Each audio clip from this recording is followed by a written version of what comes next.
Megalodon. We all know what it is. It's only the largest shark to ever exist on this planet, that we know of at least. But what if it was even bigger?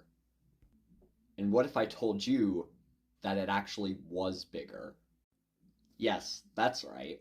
A new study has concluded that Megalodon may have actually been just a little bit bigger than we once anticipated it to be. This beast went from being 9 meters long, or around 45 feet, to being 11 meters long, or around 63 feet. But how did we get to this conclusion? Let me explain. Basically, already this doesn't really make any sense, because if you didn't know, Megalodon is a shark. Yes, surprising, I know. And here's the problem with sharks.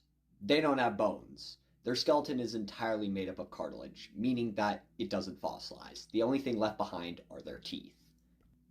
So then, if there's no body fossil of this animal, then how did we come to the conclusion that it's longer?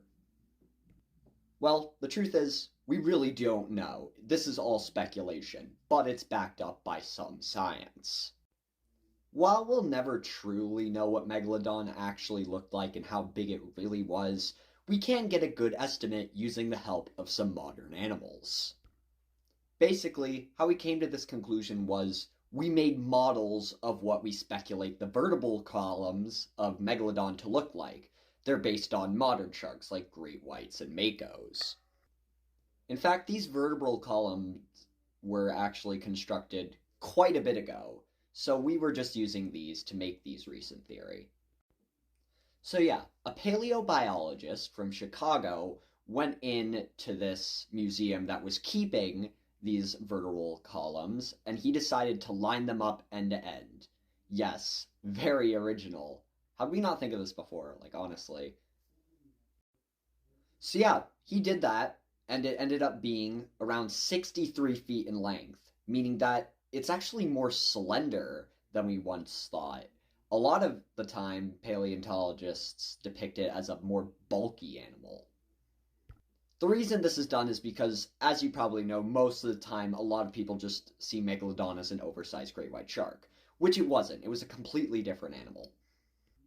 I also just want to say right now that it's important to note that this study was specifically done on Otodus Megalodon, not Carcaricles Megalodon. So I just felt like that was something I needed to share.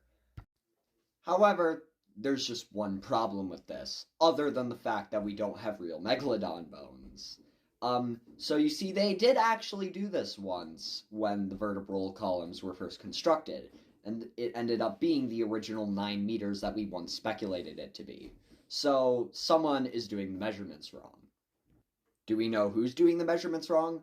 At the time of recording, no, we don't, unfortunately. But yeah, that's pretty much it. That's all we have to say so far on this new theory about the size of the Megalodon. But what do you think? Do you think it was bigger, or do you think that the study done originally when these columns were first constructed is the true scientifically accurate version?